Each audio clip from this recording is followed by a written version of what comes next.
Assalamualaikum warahmatullahi wabarakatuh. Halo teman-teman Psikologi 6A2, mata kuliah pengukuran psikologi.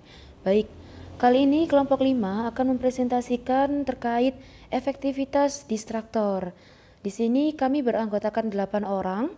Yang pertama yaitu saya, Alisa Almazakia Ar-Rahma, dan ada rekan saya, Alfa Iqolidinia.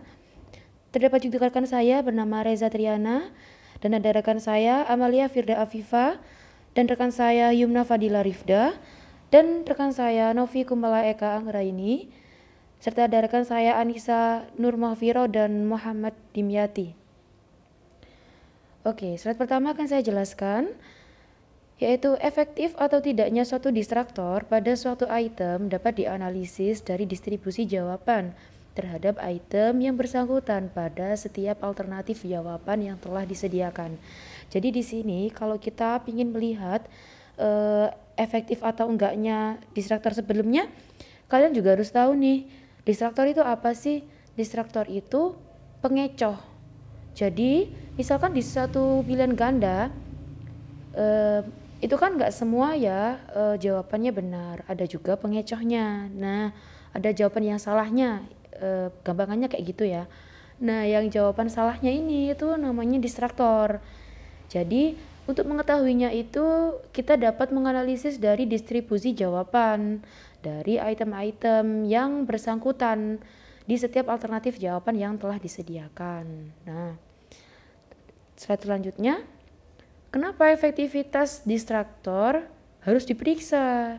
Jadi efektivitas suatu distraktor ini diperiksa untuk melihat apakah semua distraktor atau semua pilihan jawaban itu telah berfungsi sebagai mestinya. Jadi di sini tuh distraktornya itu apakah berfungsi, memang benar-benar berfungsi sebagai pengecoh kayak gitu.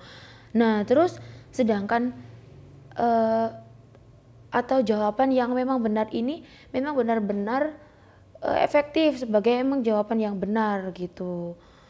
Makanya itu kenapa harus diperiksa supaya juga tidak menimbulkan rancu kayak gitu teman-teman.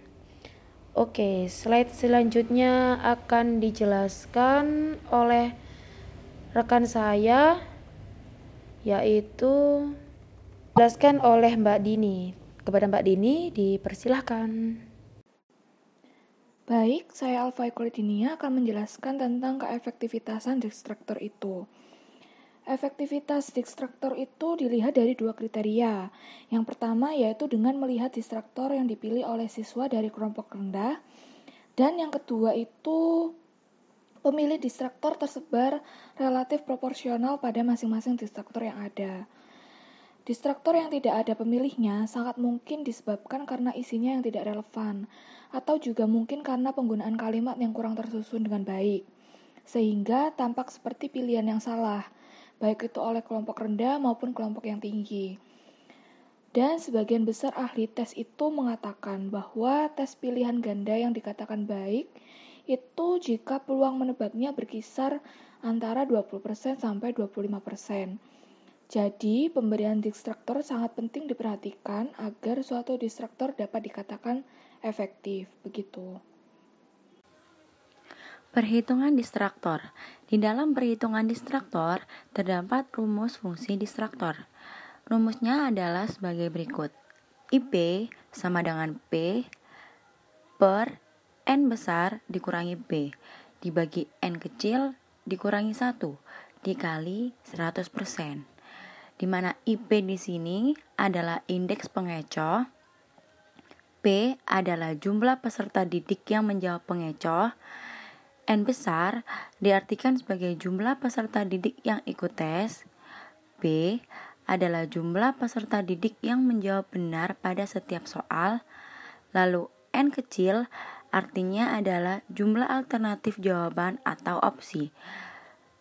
Terakhir, 1 adalah bilangan tetap.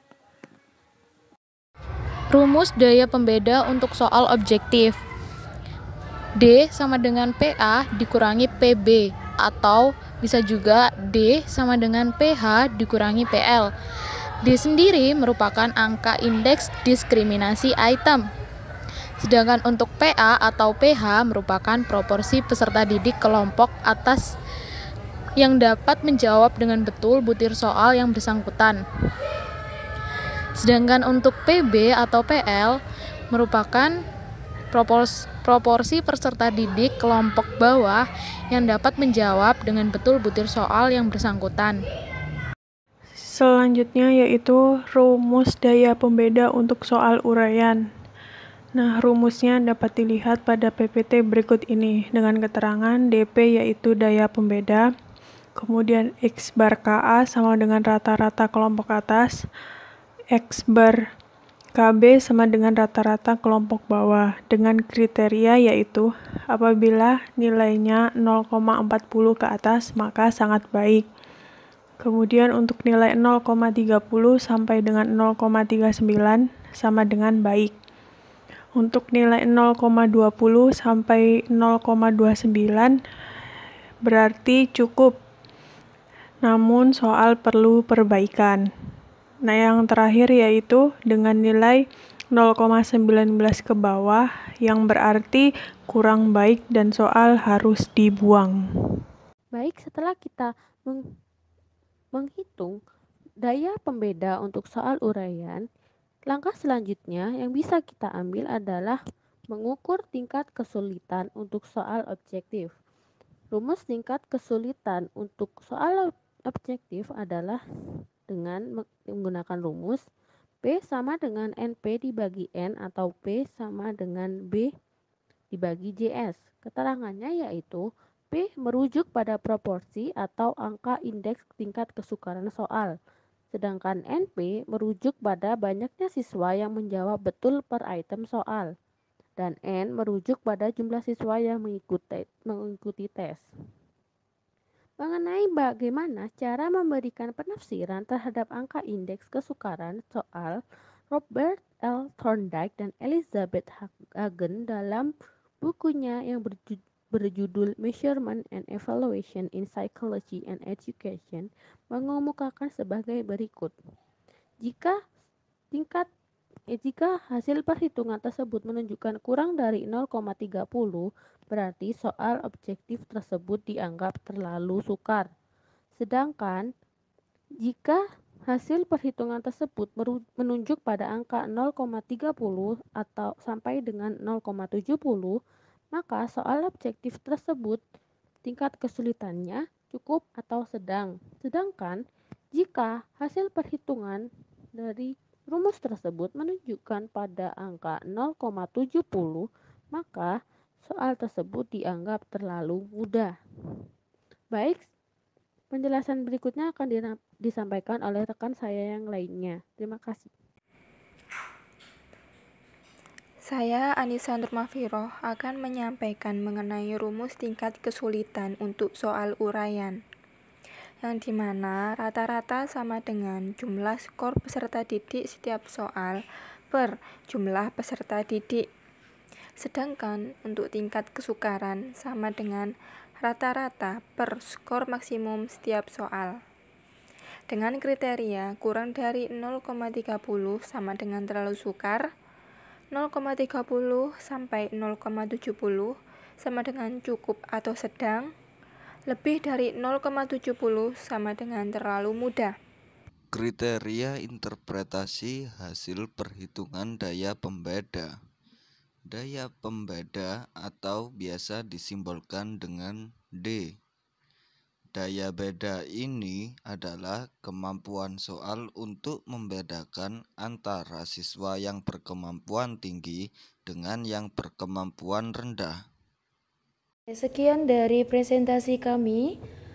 Mohon maaf apabila terdapat materi yang belum tersampaikan dengan baik, dan semoga materi hari ini bisa bermanfaat untuk kita semua. Sekian dari kelompok kami. Billahi fisabilil haq fastabiqul khairat.